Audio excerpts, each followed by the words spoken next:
ऋषियों के पूछने पर किस कामना की पूर्ति के लिए कितने पार्थिव लिंगों की पूजा करनी चाहिए, इस विषय का कृपया वर्णन कीजिए। सूत जी बोले, महर्षियों, पार्थिव लिंगों की पूजा कोटि कोटि यज्ञों का फल देने वाली होती है। कलयुग में लोगों के लिए शिवलिंग पूजन जैसा श्रेष्ठ दिखाई देता है, वैसा कोई दूसरा साधन नहीं है।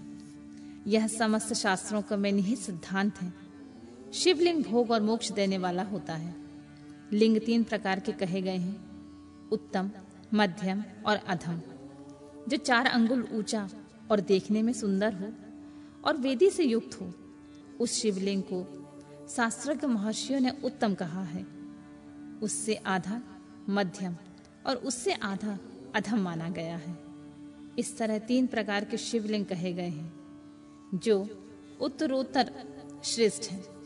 ब्राह्मण, क्षत्रिय, वैश्य, शूद्र अथवा विलोम संकर कोई भी क्यों ना हो, वह अपने अधिकार के अनुसार वैदिक अथवा तांत्रिक मंत्र से सदा आदर पूर्वक शिवलिंग की पूजा करे।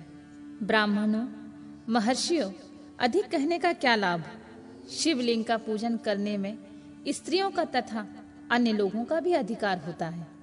द्विजों के लिए वैदिक पद्धति से ही शिवलिंग की पूजा करना श्रेष्ठ होता है, परंतु अन्य लोगों के लिए वैदिक मार्ग से पूजा करने की सम्मति नहीं है। वैदिक द्विजों को वैदिक मार्ग से ही पूजन करना चाहिए और अन्य मार्ग से नहीं। यह भगवान शिव का कथन है। दधीची और गौतम आदि के शाप से जिनका चित्त दग्ध हो गया है, उन द्विजों को वैदिक कर्म में श्रद्धा नहीं होती है। जो मनुष्य वेदों तथा स्मृति में कहे हुए सत्कर्मों की अवहेलना करके दूसरे कर्म को करने लगता है, उसका मनोरथ कभी सफल नहीं होता है। विधि पूर्वक भगवान शंकर का नैवेद्यांत पूजन करके उनकी त्रिभुवनमयी 8 मूर्तियों का भी वही पूजन करें। पृथ्वी, जल, अग्नि, वायु, आकाश, सूर्य, चंद्रमा तथा यजमान, ये भगवान शंकर की 8 मूर्तियां कही गई हैं। इन मूर्तियों के साथ साथ शर्व, भव, रुद्र, उग्र, भीम, ईश्वर, महादेव तथा पशुपति, इन नामों की भी अर्चना की गई है।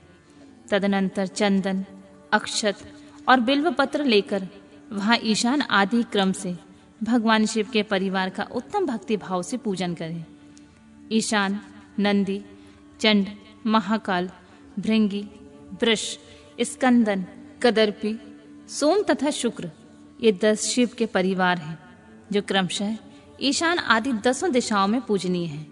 तत्पश्चात भगवान शिव के समक्ष वीरभद्र का और पीछे कीर्ति मुख का पूजन करके विधि पूर्वक 11 रुद्रों की पूजा करें। इसके बाद पंचाक्षर मंत्र का जप करके शतरुद्रीय स्तोत्र का, नाना प्रकार की स्तुति का तथा शिव पंचांग का पाठ करें। तत्पश्चात परिक्रमा और नमस्कार करके शिवलिंग का विसर्जन करें। इस प्रकार मैंने शिव पूजन के संपूर्ण विधि का आदर पूर्वक वर्णन किया। रात्रि में देव कार्य को सदा उत्तराभिमुख होकर ही करना चाहिए। इसी प्रकार शिव पूजन भी पवित्र भाव से सदा उत्तराभिमुख होकर ही करना उचित है। जहाँ शिवलिंग स्थापित हो, उससे पूर्व दिशा का आश्रय लेकर नहीं बैठना चाहिए या खड़े होना चाहिए, क्योंकि वह दिशा भगवान शिव के आगे या सामने पड़ती है। इष्ट देव का सामना रोकना ठीक नहीं। शिवलिंग से उत्तर दिशा में भी ना बैठें, क्योंकि उधर भगवान शंकर का वामांग है, जिसमें शक्ति स्वरूपा देवी उमा विराजमान है। पूजक को शिवलिंग से पश्चिम दिशा में भी नहीं बैठना चाहिए, क्योंकि वह आराध्य देव का पृष्ठभाग है। पीछे की ओर से पूजा करना उचित नहीं है। अतः अवशिष्ट दक्षिण दिशा ही ग्राह्य है, उसी का आश्रय लेना चाहिए। तात्पर्य यह है कि शिवलिंग से दक्षिण दिशा में उत्तराभिमुख होकर बैठें और पूजा करें। विद्वान पुरुष को चाहिए कि वह भस्म का त्रिपुंड लगाकर, रुद्राक्ष की माला लेकर तथा बिल्व पत्र का संग्रह करके ही भगवान शंकर की पूजा करे। इसके बिना नहीं। मुनिवरों, शिव पूजन आरंभ करते समय यदि भस्म ना मिले तो मिट्टी से भी ललाट में त्रिपुंड अवश्य कर लेना चाहिए। ऋषि बोले, मुने, हमने पहले से ही यह बात सुन रखी है कि भगवान शिव का नैवेद्य नहीं ग्रहण करना चाहिए। इस विषय में शास्त्र का क्या निर्णय है, यह बताइए। साथ ही बिल्व का महत्व भी प्रकट कीजिए। सूत जी बोले, मुनियों, आप शिव संबंधी व्रत का पालन करने वाले हैं, अतः आप सबको शत शत धन्यवाद है। मैं प्रसन्नता पूर्वक सब कुछ बताता हूँ, आप सावधान होकर सुने। जो भगवान शिव का भक्त है, बाहर भीतर से पवित्र और शुद्ध है, उत्तम व्रत का पालन करने वाला तथा दृढ़ निश्चय से युक्त है, वह शिव नैवेद्य का अवश्य भक्षण करे। भगवान शिव का नैवेद्य आग्रहा है, इसी भावना को मन से निकाल दे। शिव के नैवेद्य को देख लेने मात्र से ही सारे पाप दूर भाग जाते हैं। उसको खा लेने पर तो करोड़ों पुण्य अपने भीतर आ जाते हैं। आए हुए शिव नैवेद्य को सिर झुकाकर प्रसन्नता के साथ ग्रहण करें और प्रयत्न करके शिव स्मरण पूर्वक उसका भक्षण करें। आए हुए शिव नैवेद्य को जो यह कहकर कि मैं इसे दूसरे समय ग्रहण करूंगा लेने में विलंब कर देता है, वह मनुष्य निश्चय ही पाप से बंध जाता है। जिसने शिव की दीक्षा ली हो, उस शिव भक्त के लिए यह नैवेद्य अवश्य भक्षणीय हो जाता है। ऐसा कहा जाता है कि शिव की दीक्षा से युक्त शिव भक्त पुरुष के लिए सभी शिवलिंगों का नैवेद्य शुभ एवं महाप्रसाद है, अतः वह उसका अवश्य भक्षण करे। परंतु जो अन्य देवताओं की दीक्षा से युक्त है और शिव भक्ति में भी मन लगाए हुए हैं, उनके लिए शिव नैवेद्य भक्षण के विषय में क्या निर्णय है, आप लोग इसे प्रेम पूर्वक सुने। ब्राह्मणों, जहां से सालग्राम शिला की उत्पत्ति हुई है, वहां के उत्पन्न लिंग में रसलिंग, पारत लिंग में पाषाण, रजत तथा सुवर्ण से निर्मित लिंग में देवताओं तथा सिद्धों द्वारा प्रतिष्ठित लिंग में केसर निर्मित लिंग में स्फटिक लिंग में रत्न निर्मित लिंग में तथा समस्त ज्योतिर्लिंगों में विराजमान भगवान शिव के नैवेद्य का भक्षण चंद्रायण व्रत के समान पुण्यजनक है। ब्रह्म हत्या करने वाला पुरुष भी यदि पवित्र होकर शिव निमाल्य का भक्षण करे, उसे धारण करे, तो उसका सारा पाप शीघ्र ही नष्ट हो जाता है। पर जहाँ चंड का अधिकार है, वहाँ जो शिव निमाल्य हो, उसे साधारण मनुष्य को नहीं खाना चाहिए। जहाँ चंड का अधिकार नहीं है, वहाँ के शिव निमाल्य का सभी को भक्ति पूर्वक भोजन करना चाहिए। बाणलिंग, नर्मदेश्वर, लोह निर्मित स्वर्ण आदि धातुमय लिंग, सिद्ध लिंग, जिन लिंगों की उपासना से किसी ने सिद्धि प्राप्त की है अथवा जो सिद्धों द्वारा स्थापित हैं, वे लिंग, स्वयंभू लिंग, इन सब लिंगों में तथा शिव की प्रतिमाओं में चंड का अधिकार नहीं है। जो मनुष्य शिवलिंग को विधि पूर्वक स्नान कराकर उस स्नान के जल का 3 बार आचमन करता है, उसके कायिक, वाचिक और मानसिक तीनों प्रकार के पाप यह शीघ्र नष्ट हो जाते हैं।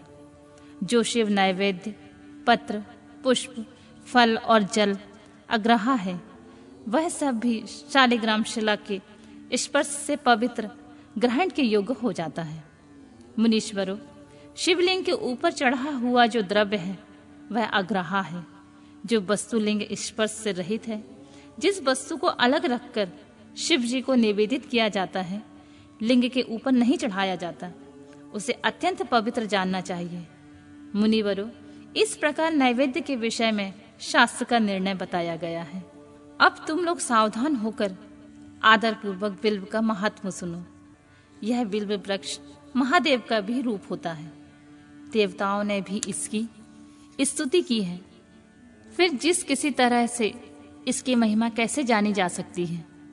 तीनों लोकों में जितने पुण्य तीर्थ प्रसिद्ध हैं, वे संपूर्ण तीर्थ बिल्व के मूल भाग में निवास करते हैं। जो पुण्यात्मा मनुष्य बिल्व के मूल रूप में लिंग स्वरूप अविनाशी महादेव जी का पूजन करता है, वह निश्चित ही शिव पद को प्राप्त कर लेता है। जो बिल्व की जड़ के पास जल से अपने मस्तक को सींचता है, वह संपूर्ण तीर्थ में स्नान का फल पा लेता है और वही इस भूतल पर पावन माना जाता है। इस बिल्व की जड़ के परम उत्तम थाले को जल से भरा हुआ देखकर महादेव जी पूर्णतः संतुष्ट होते हैं। जो मनुष्य गंध, पुष्प आदि से बिल्व के मूल भाग का पूजन करता है वह शिवलोक को पाता है और इस लोक में भी उसकी सुख संतति बढ़ती है। जो बिल्व की जड़ के समीप आदर पूर्वक दीपावली जलाकर रखता है वह तत्व ज्ञान से संपन्न हो भगवान महेश्वर से मिल जाता है।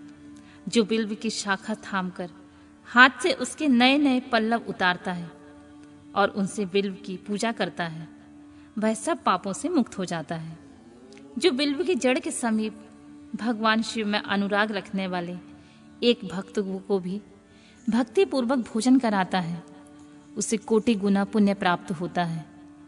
जो बिल्व की जड़ के पास शिव भक्त को खीर और घृत से युक्त अन्न देता है वह कभी दरिद्र नहीं होता है। ब्राह्मणों, इस प्रकार मैंने सांगोपांग शिवलिंग का पूजन का वर्णन किया है।